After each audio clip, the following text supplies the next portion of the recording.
আসসালামু আলাইকুম সম্মানিত সাংবাদিক ভাই এবং বোনেরা। বর্তমান বিসিবি সভাপতি আমিনুল ইসলাম বুলবুলকে নিয়ে অপপ্রচার করায় এবার মুখ খুললেন।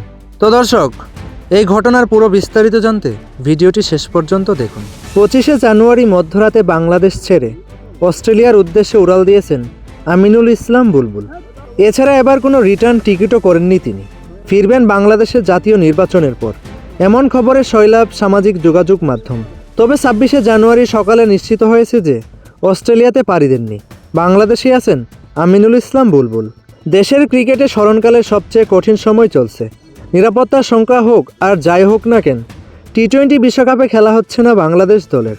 চরম কঠিন সত্য এটি। এর মাঝে বোর্ড পরিচালকদের মধ্যে একজনের বিরুদ্ধে ফিক্সিংয়ে জড়িত থাকার অভিযোগ উঠেছে। অন্যান্য পরিচালকদের গণমাধ্যমের সামনে একের পর এক বেফাঁস মন্তব্যে বেশ চাপেই ছিল বিসিবি। মাঝে বিপিএলের ম্যাচও বয়কট করেছিলেন ক্রিকেটাররা। একের পর এক তির্যক মন্তব্য করা বোর্ড পরিচালক এম নাজমুল ইসলামকে অর্থ কমিটির প্রধানের দায়িত্ব ফিরিয়ে দিয়েছে বিসিবি।